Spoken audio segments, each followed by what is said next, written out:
Hey fam, I just wanted to quickly apologize for my last video. That wasn't meant to be out in circulation. That was, for those of you who know me, I am not computer savvy.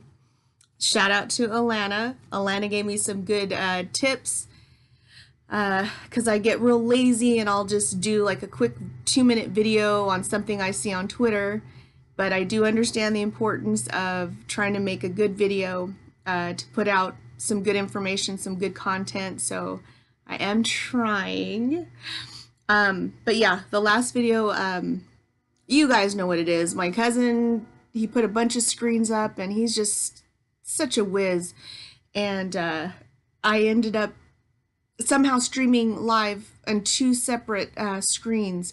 So luckily you guys didn't see the other one, or nobody saw the other one. I got really lucky, and I thought I had put both of them private, but the other one was private.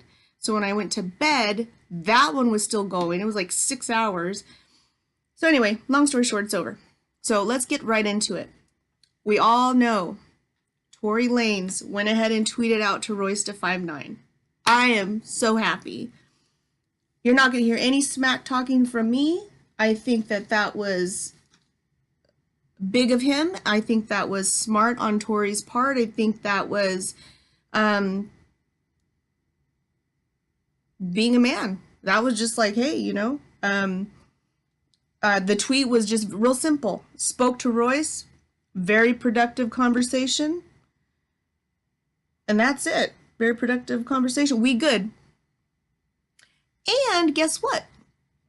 Tory Lanez, this morning on Shade 45, he was talking to Lord Sear on the Sober Mix. Now, do I wish I had heard the whole entire interview? Yes, I do, because he is really interesting. What I did find out about Tory, and once again, you guys, if I'm wrong about anything, and I know I'm going to make lots of mistakes, so you guys will tell me. Tell me in the comments. You guys are so good about that. So, okay, from what I know, this is what I'm finding out about Tory. His name is Daystar Peterson. He was born in 92, 7/27/92.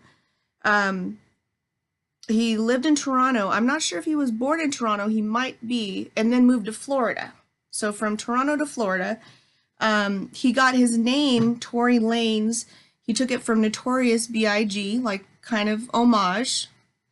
And then Lanez from a childhood friend, because Tory Lanez was always in for the excitement. His friend was saying he just couldn't stay in his lane. He had to be always in the lane, you know, doing something dangerous. So that's where Lanez came from. His dad was a minister, so they moved out and about in the United States a lot. Sadly, his mother had died of a rare disease. I don't want to go too much into that because I just don't want to do that. So the last thing I heard was what were his musical influences, and Tory had said Lil Wayne, of course Biggie, Jay-Z, and 50 Cent. And he named a few others that I could not remember, which I wish I had a pen and paper, but I was in the car. And I thought, this is so amazing. And then, of course, he said M, of course, because, well, he's on Shade 45, and I'm just going to leave it at that. So, anyway, I thought, I'm so sorry. Got to turn off this phone. I just was bubbling. So then I said, well, let's go on a Canadian rant. So then I started looking over at Jessie Reyez.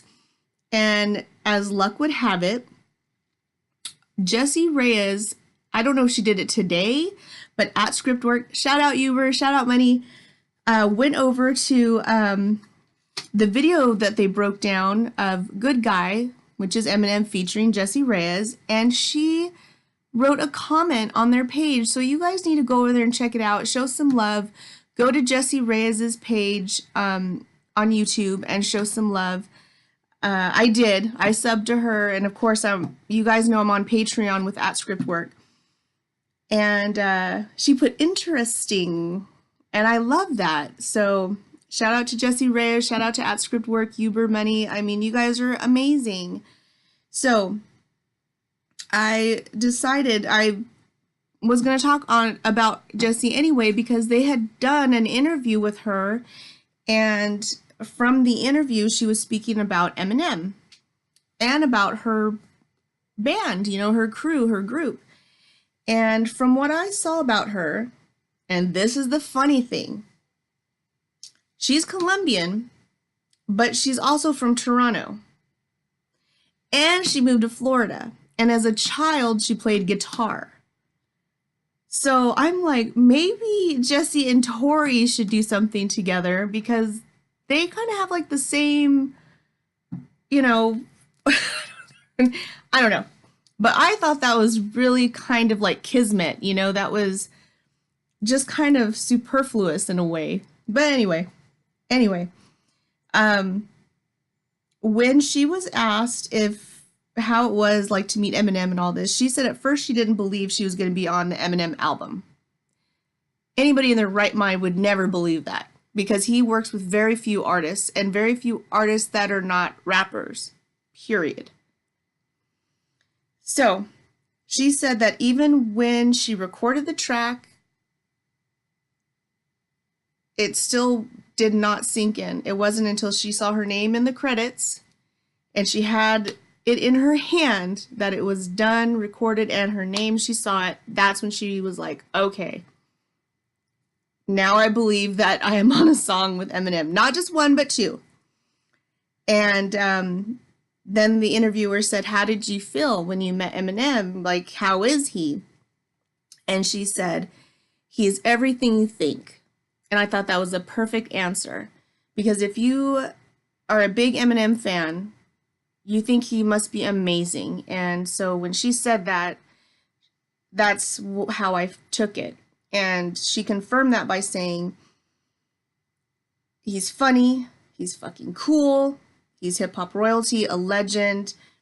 I felt honored, he's dope. So you can tell she has a really big heart. And she is always praising the people around her. And then she introduced like everybody in her crew and her band, and she was praising them on how hard they work and how they're such good people. So I thought that was really something. And so Eminem had noticed Jessie's talent watching. Actually, what happened was he came home from a video shoot.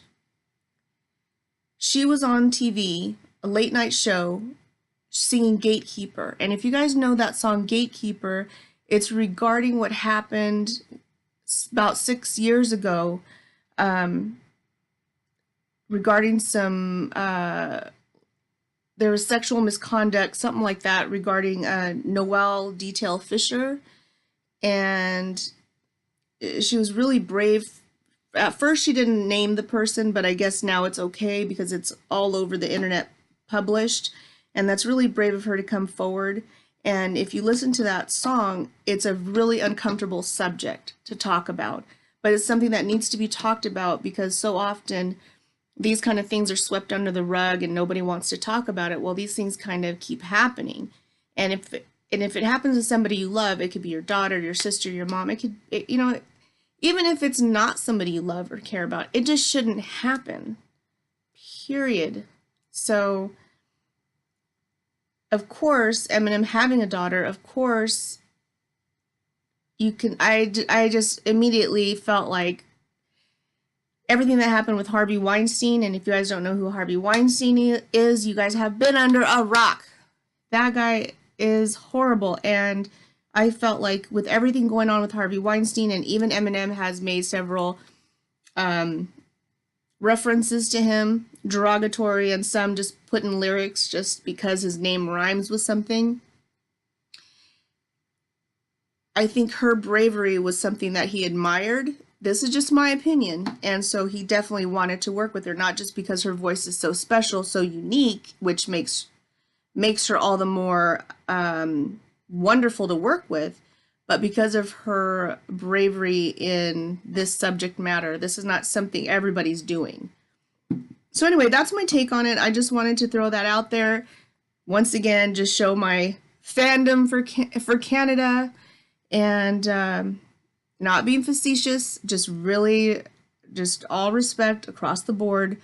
And I'm just glad that that's over, especially so close before Christmas. If I don't see you guys, I love you guys, and I hope you guys have a wonderful and Merry Christmas, and I'll see you guys soon.